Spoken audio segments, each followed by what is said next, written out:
দর্শক, বসন্ত বরণের খবরাখবর আমরা জানবো আমাদের সহকর্মীদের কাছ থেকে। প্রথমেই যুক্ত রয়েছেন ঢাকা বিশ্ববিদ্যালয়ের চারুকলার বকুলতলা থেকে আমাদের সহকর্মী সুমাইয়া ঐশী। তার মাধ্যমে জানাবো সেখানকার সবশেষ পরিস্থিতি।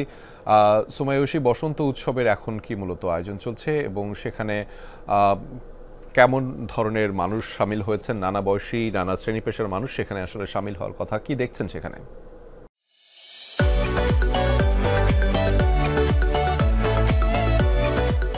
রেজা, সকাল 7টা থেকে কিন্তু শুরু হয়েছে চারুকলার বকুলতলায় বসন্ত বরণ উৎসব।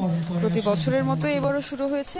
এবারেও কিন্তু ফাল্গুন এবং ভালোবাসা দিবস একই দিনে, ফলে সাত সকালবেলায় কিন্তু বাসন্তী রঙে সেজে বহু মানুষ উপস্থিত হয়ে গিয়েছেন বকুলতলায়।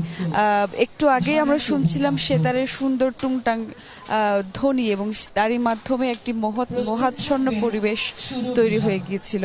এবং এখন নাচ প্রদর্শনী চলবে, নৃত্য প্রদর্শনী চলবে, তারই প্রস্তুতি চলছে মঞ্চে আমরা দেখতে পাচ্ছি। এবং চারিদিকে দর্শক বা যারা উপস্থিত হয়েছেন তাদের দিকে তাকালে কিন্তু বোঝা যায় যে কতটা উচ্ছ্বসিত প্রত্যেকে।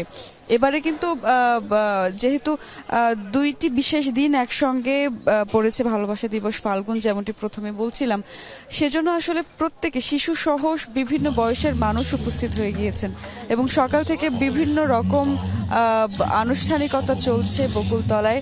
এবং প্রত্যেকে আমি দেখছি সকাল থেকে, এরই মধ্যে কিন্তু পুরো চারুকলার যে প্রাঙ্গণ সেটি ভরপুর হয়ে গিয়েছে, বিভিন্ন রকমের ফুলে সজ্জিত হয়ে এসেছেন প্রত্যেকে।